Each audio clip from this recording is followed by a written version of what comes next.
welcome back to my studio. Today I'm looking at this picture. I was down at the beach the other day and I was doing some plein air sketching. That'll be in a short at some stage. But here I took a photo, quick photo. Now it's not a great photo, that's a little bit blown out, but when I was looking back at the pictures, what caught my eye was this rock shape, which I had centered on a third, pretty much a third, and the shape behind it of the trees. And if you sort of draw a line around that, it makes one solid shape, which I quite liked against the backdrop of these very, very light values and maybe a little hint of dark, not sure. And then the lighter water as the supporting role. But it was this. And this put me in mind of a painting by Andrew Wyeth. Now, this is not a cow or a bull, but it just reminded me, I mean, you've got this element that's sitting in a dark with the darks and the lights supporting. I suppose there is some light here on the rock that could have reminded me of this and the dark. I don't know. Anyway, it did. He was a fantastic abstract composer. He's not just painting a picture, he's creating a painting. He's composing a painting. Very, very exciting, and I don't know how he did it. It blows my mind. And then I just thought I'd show this one, which is called Brown Swiss, the house. Now, the reflection of this could never actually in reality be there. But what he says about it is, I really think Brown Swiss, to me, is one of the best things. And a lot of people, critics, said, it's good, Andy, but my eye just goes to that white house. It's always falling to the left side. And he says, that's just what I wanted, awkward, off balance. And I only put this in because this is another amazingly abstract composition from an amazing painter. And as I say, he just blows my mind. I'm certainly not emulating him, but anyway, this put me in mind of the bull. So back to where I went with it.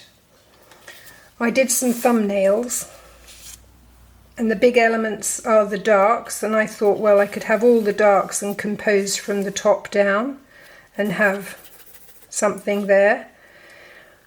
But I didn't really like that.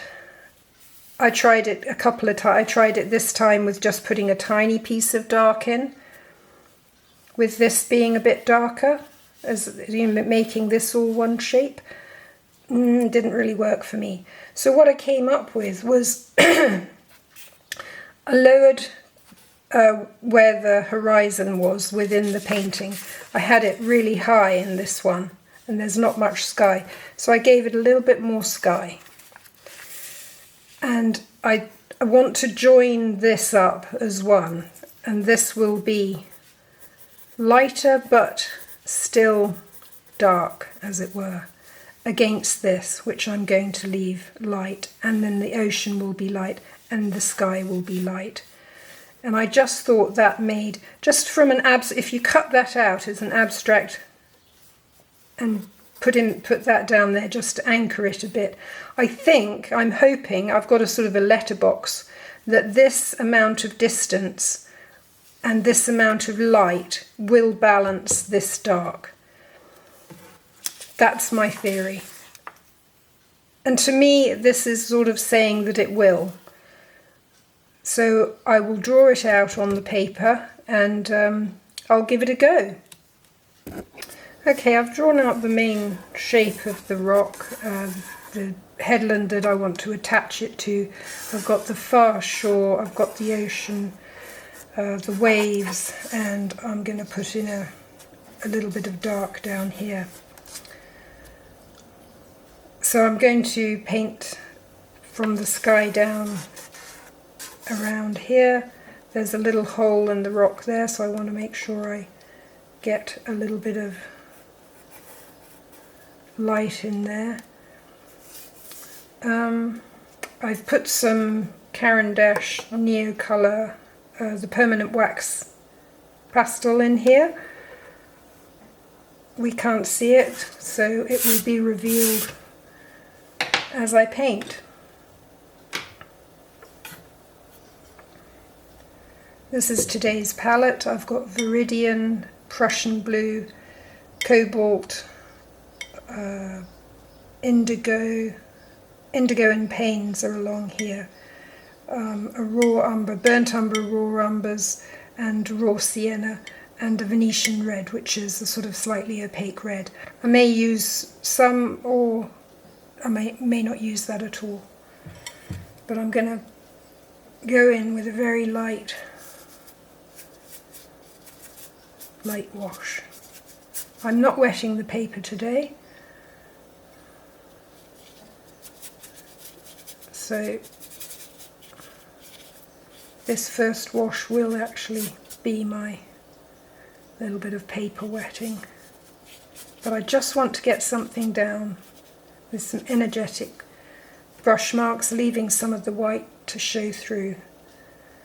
Put a little bit of cobalt into the mix as I come into the water.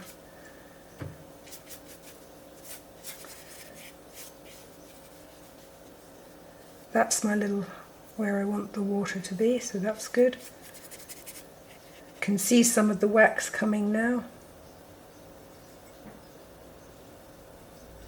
Keeping it very, very light.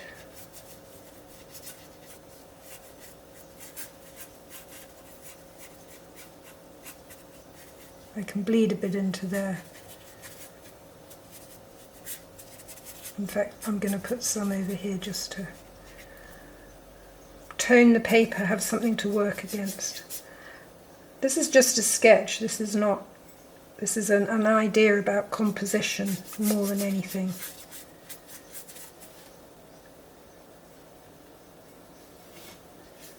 Just changing, putting a little bit more brown tone in. Oops. Light those up. Don't want too much bleeding back on the edge, but anyway, I did put some tape on a piece of this paper actually earlier, and I wanted to move the sky, and this paper, man, it just all ripped off with the tape, so that was a bit of a disaster. So I had to start again. Okay, we can see where the fun bits of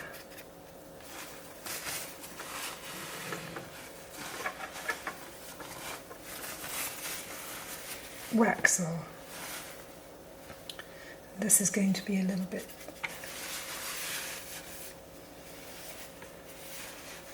I have to keep away from these edges.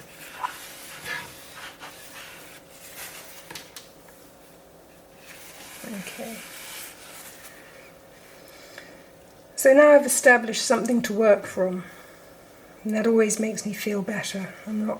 I don't enjoy this the fear of the white paper syndrome.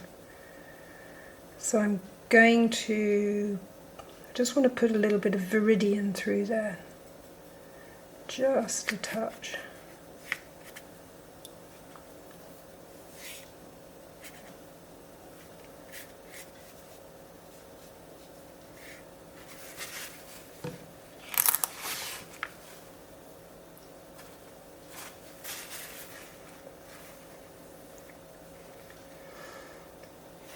Now we can see from the picture, this is darker than the sky, and it is darker than the water, but it is much lighter than in here. This is lighter than this. So I could establish that now. I don't know if I want it that dark. I'm going to just put maybe another wash of this same greyish colour over it, just to grey it down a bit. That's too blue.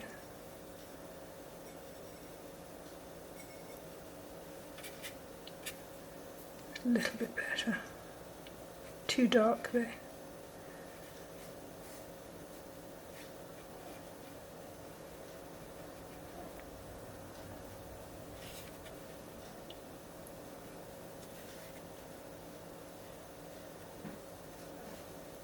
Just trying to establish these light values in the back.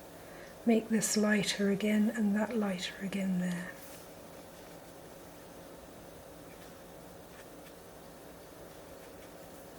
Okay, I'm not going to fuss.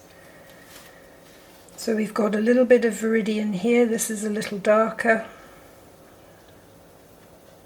Might just soften these edges there.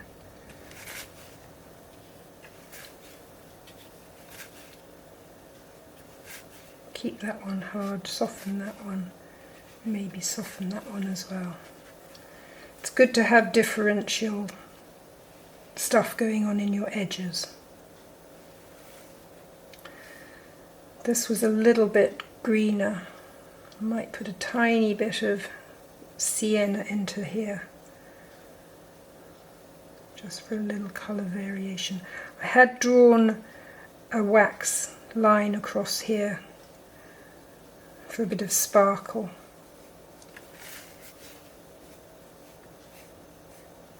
I just wanted a little bit of warmth there. Okay, these are a bit random, but I mean they're not random because that is the wave, but they're not, they're kind of drip. But again, it's a sketch, so that's fine. I might darken this a little bit.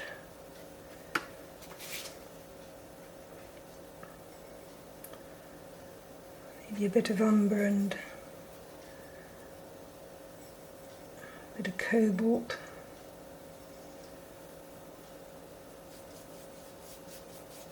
See what that does.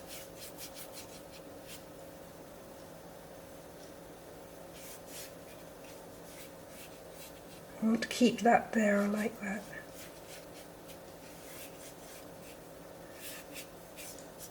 And that's really as far as I want to go, because I want the light here and the light here. That's bleeding off into the... So I'm going back for a little bit of viridian and cobalt.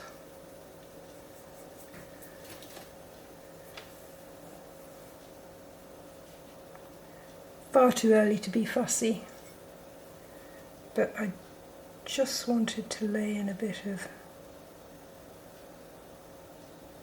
to remind me to do that. So that will be a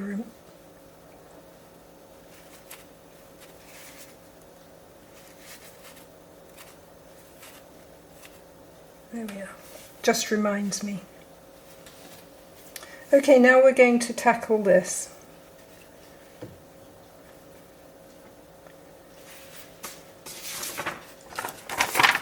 We've got dark area here. This is slightly lighter, but I want this, although the colour here is different, I want this to be similar in tone, but that's going to be bluer and that's going to be greener. That's my idea. And then this is the dark piece here. And maybe a little bit of dark there. So that's the intention. It's good to have an intention.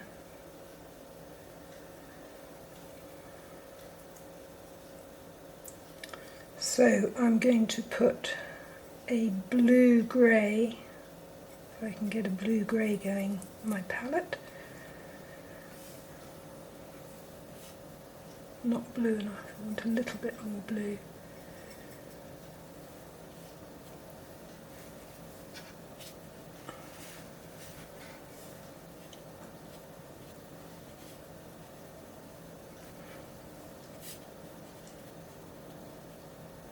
Got to be careful of that.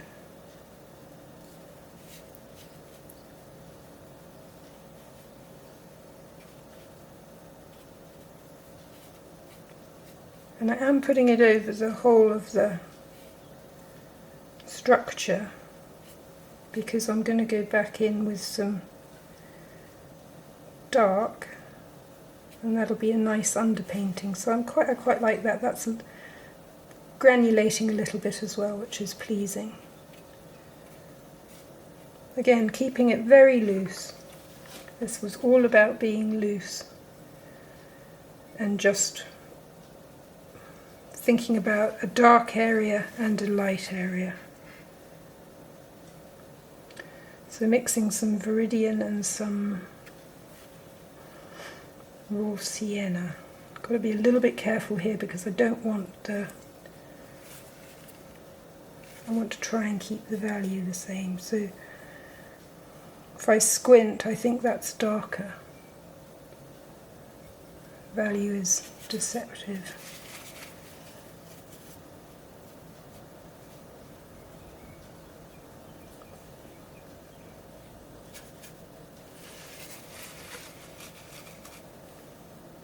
That'll give me a little bit of texture.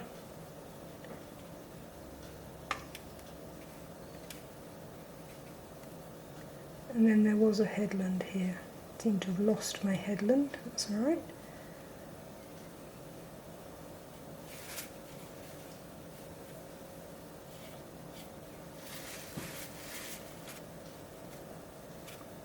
So that's fine as a sort of a base. I'm putting a bit of texture into it as a base coat.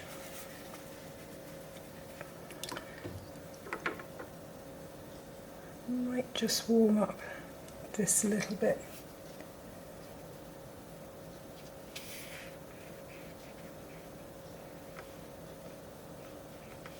Anchor me there. Okay, I'm going to let this dry completely because it is quite damp.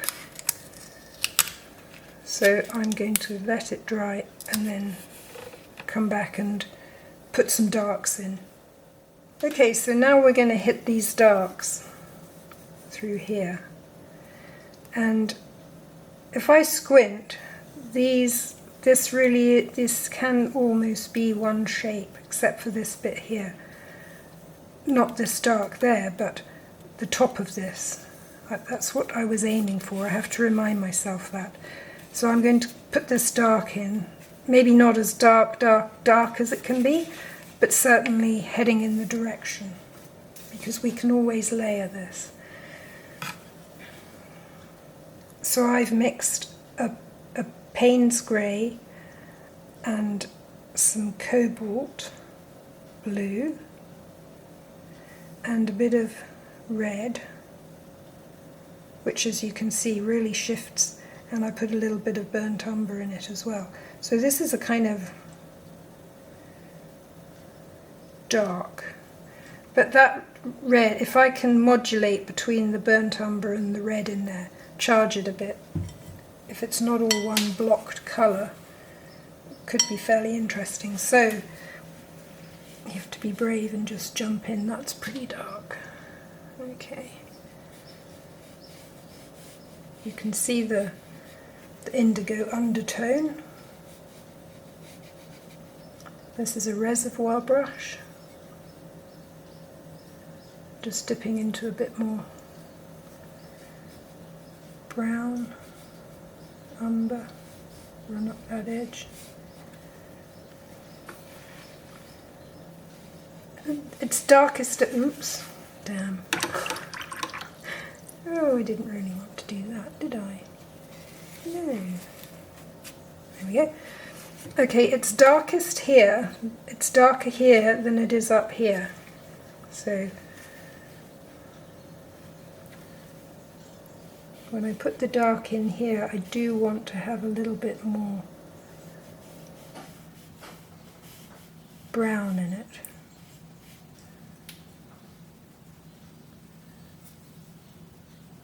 And then I can see that there is some brown, a little bit, maybe a bit of sienna in here.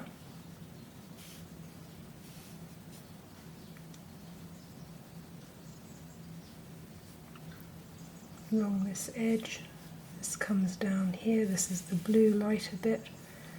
There's definitely a lovely piece of sienna there. I'll pop him in, quite almost pure paint, There's actually another one up here, I won't put him in yet. Get rid of that off my brush. Go back to the Payne's Grey and Cobalt Blue mixture. Maybe a bit more Cobalt Blue.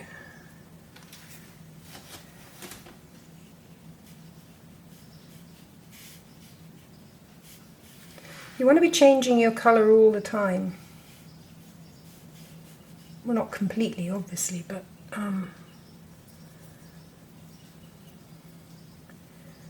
you want subtlety modulations going. So I've put a little bit of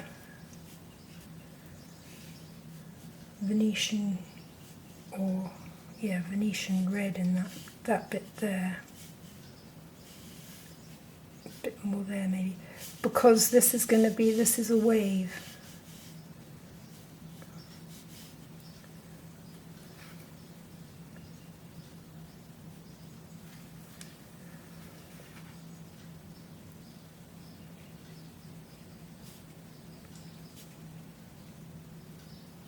So I'm just going to concentrate for a bit as I do this, just following the, and you'll see I'm changing the colour a little bit each time.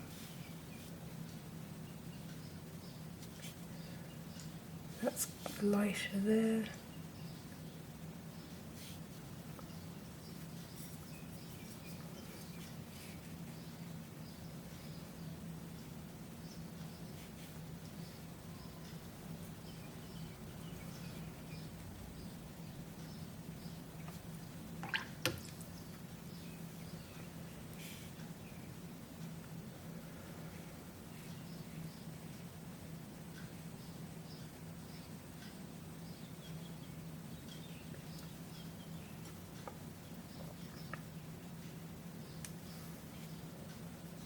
Okay, this is the area where there's the little hole in the rock. So just denote that.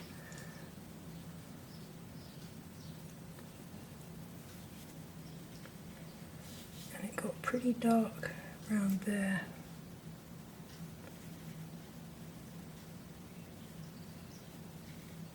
Just charged a bit of the red into that. Charging is just dropping a bit more colour into it when it's different colour into the paint when it's sort of wet. And then that runs out there.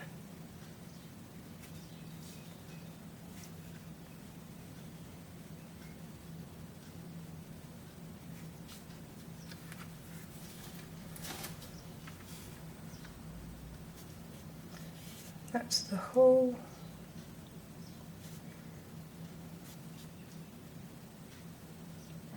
That's the edge. Now this is way too light. I'm just going to glaze over that.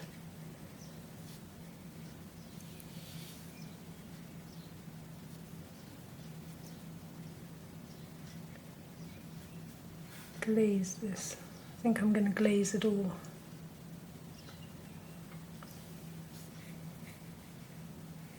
Really light. This will dry a little bit lighter than it's showing at the minute.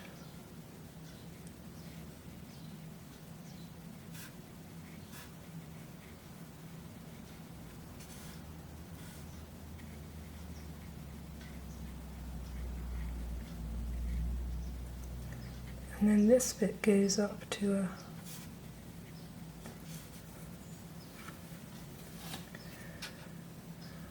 bit of sienna, right there, if I can get a blob of sienna. I think this is the lichen.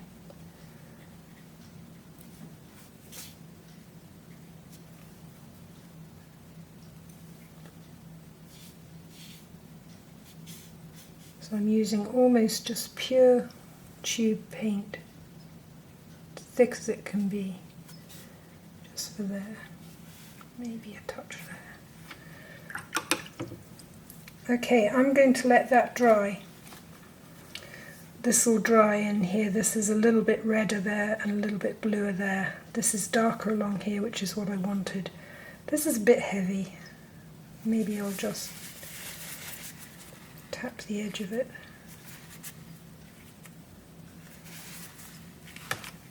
That's better. I can come back to it. I can put some darker in there when it's dry. So here I've just speeded up the filming a bit, and I'm just laying in the greenery in the headland there now, using a Viridian Sienna mix, trying to keep the values in check. I do want a little colour variation going on in there, so I've got some warmer and some cooler, and a little bit of texture. I didn't want it all just a uniform colour, so I'm lifting a little bit out there with a dry brush.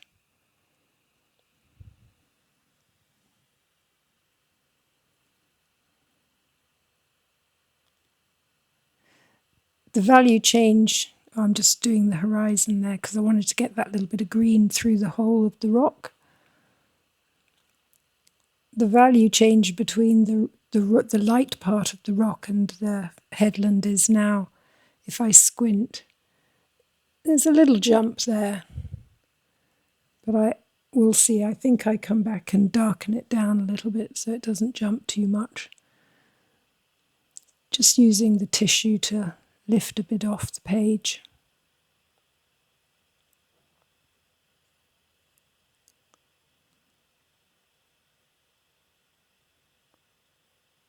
I am looking at the reference for this.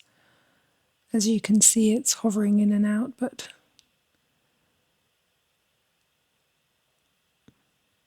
that's okay. This is a sketch, and we work a lot from photographs nowadays. So now I decided that I wanted to darken up the hill in the background a little bit. Give him a bit more definition, but he's still cool and blue. Still mindful of the edges. Putting in a bit of a hill.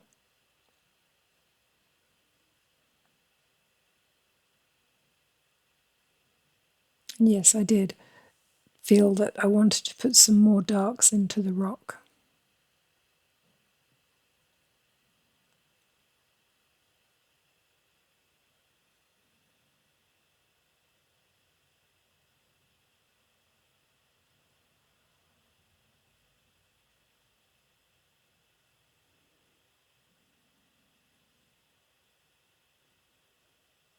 Just painting away.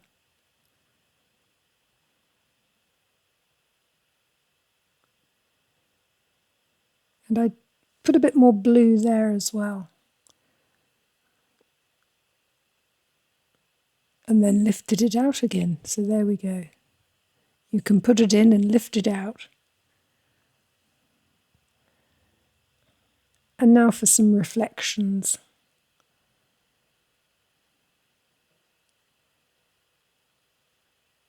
Which I always enjoy. I always enjoy painting the sea.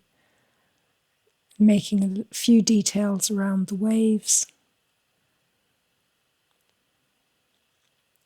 But again, I didn't want to get too heavy with the reflections or the water, because the rock was the heaviest thing in the picture. So using a bit of Viridian.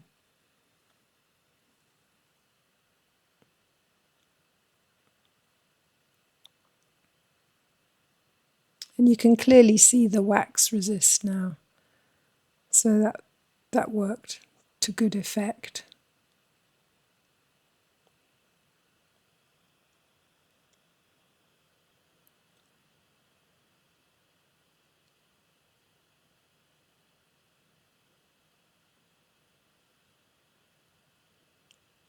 A little bit more detail.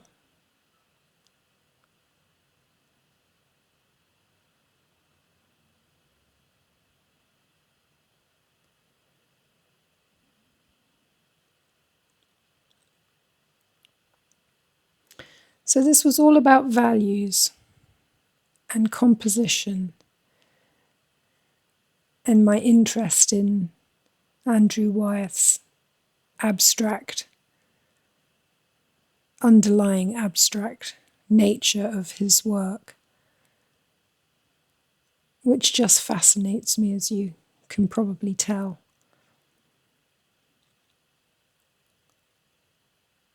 And sometimes it's just good to take on a challenge.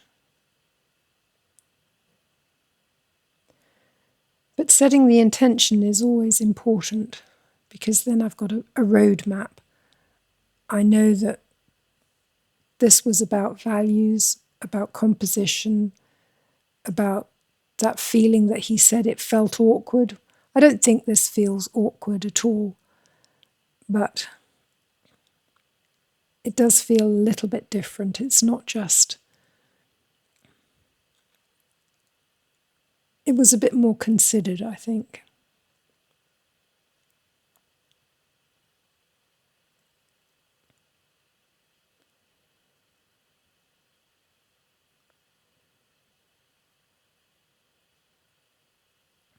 Just darkening again some parts of the far shore.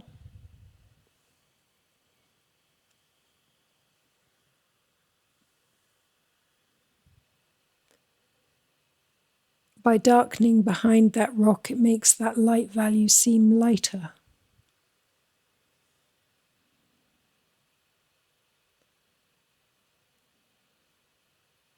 Which is interesting.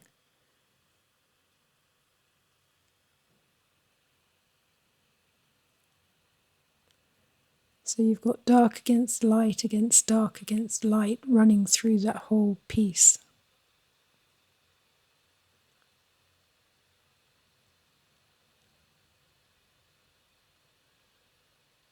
And a little bit more in the sea. A little bit of viridian. Bit of wave action.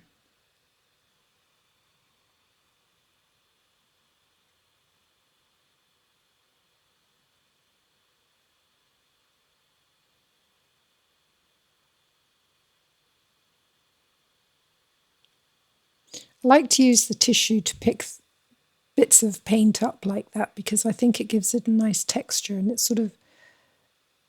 it's reminiscent of how the water is moving all the time and the light's refracting off it.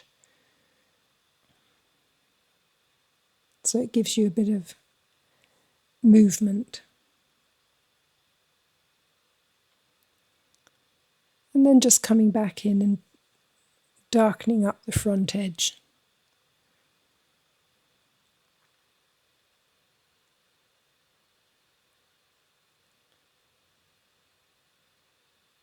And then we're pretty much done.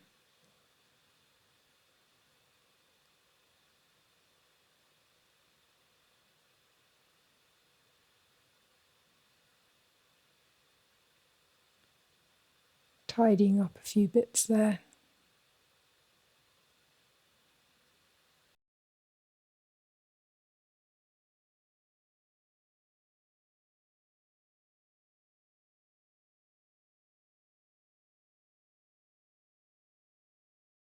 So here we have the finished sketch. And what we've really got is we've got some dark elements and some light elements. And the bigger elements in this painting are the dark rock and the dark hill. And then the even bigger element is the pale surround. So we've got a proportion. We've got a smaller dark area being balanced out by a very big light area. And it's the value that's dominant in this picture. Yes, we've got some greens, colours, but basically it's the value doing the job here. And it started out with a bull by Andrew Wyeth. I don't know, there was a connection there, something to do with the way he was sitting in this area of the painting. Sorry. I wanted to show you this piece as well, because what's he got? He's got a great big light value, a dark against a light against a dark, with a cool, a sort of a paler value and a very light value in here, and then a couple of accents. And on an abstract level, if you forget that it's a piece of landscape, I think that is gorgeous. I think it's really well balanced.